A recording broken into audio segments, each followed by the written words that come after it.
Welcome to Facing the Music, where the conversation about music never ends. From classical to contemporary, everything is on the table. I'm your host, Danny Faragher. And I'm Rebel Soul. Welcome to the show. On a previous show, we paid homage to some of the many singers and musicians we lost in 2015. And in the few weeks since, we've lost some truly iconic artists, I think you'll agree. And this show is dedicated to their memory. Back in 1975, I was recording with my brothers, the Faragher brothers, Jimmy, Tommy, and Davey, and we were rehearsing for our first album for ABC Records. We were into soul music.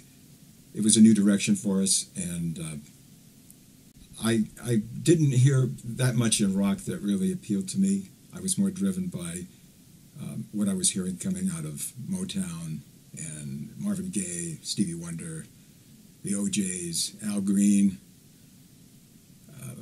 James Brown. So you were moving away from the classic rock, the 70s rock sound. Yeah, the classic rock sound. And we took a break from our rehearsal, and somebody popped the radio on, and I heard ba-dum, boom, boom, boom, boom, boom, ba-dum, boom, boom, boom, boom, boom, fame, fame. And I thought, who is that? My brother Davey said, that's David Bowie. And I said, that's that glam rock guy? And he said, yeah, and that's John Lennon playing guitar too. And I thought, wow, this is a heavy cat. I categorized him unfairly, and he was blowing my mind. And the lyrics to Fame were not what you'd think. They were kind of cryptic, and like maybe fame isn't that great a thing.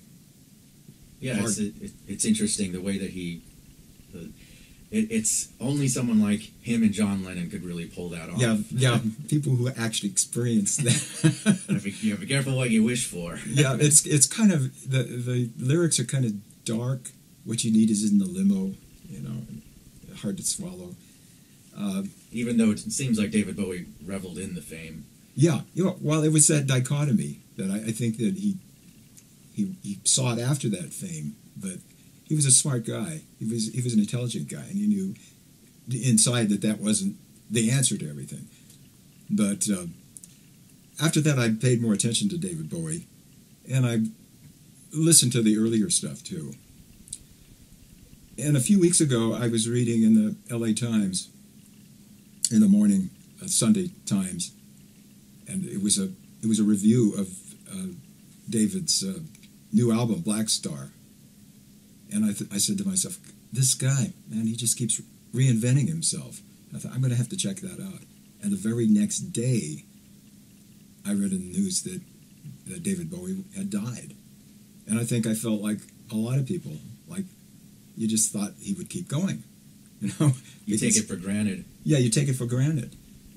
And now that he's gone, I look back and see what a prodigious amount of work he left us. It's some 26 something albums. 27, I think, albums. And YouTube is just filled with videos, more than you could watch in your spare time. And all of them interesting, and some of them great. Even if you don't like it, you can't say that it sucks. Yeah, yes. I mean, there's talent and there's a vision behind everything that he did. Yeah, and he was one of the first people to put out things that might be kind of disturbing, but beautiful in the same time. I think David Bowie was it was a confluence of all these things that were part of him. He had a rock and roll background. He was into Elvis Presley and Little Richard, two magnificent showmen in rock, and I think that really appealed to him. That ability to really put on a big show. But he also had an acting background, and he actually did mime. He did mime. He studied dance. He was a great mover, and his movements were like part of the character that he was playing. It wasn't that he was just, raving. But all that's cool too. But he was much more fluid in his movements. He was a great entertainer. And he was one of the first to, well, I think what he did, he had seen the Velvet Underground and was really impressed with that kind of avant-garde, poetic, darker sort of vibe. And he became friends with Lou Reed. What he did, though, he took it to the next level with the Ziggy Stardust, where he's actually playing a character, and the costumes were patterned after kabuki theater. Yeah, that's pretty outrageous. Yeah, it was really outrageous. But he was great before that too. I think Space Oddity was way ahead of its time. When you think that was recorded in 1969. Yeah, and even though it was, it's a really good song, and when the moon landing happened in England, they played that. Yeah, that's what launched him to his. That was a pretty heights. Smart. That was a pretty lucky break. Yeah, but he knew what to do with it. A lot of people would let it die off, and he had actually had a string of failures before that. Yeah, he'd been recording since 1965 with various groups, including fronting a blues band. So he played saxophone when he was young. He just had a wide background, and he was able to take a little bit of this and a little bit of that, put it together in a really unique way. I heard him say in an interview that I pissed a lot of people off, he said, because what people want from the rock star is this genuine thing, this honesty and stuff. And he said, you're not going to get that from me. I'm not up there to play myself. I'm up there to play somebody else. So he was always... But that's actually the most honest thing of all. Yeah.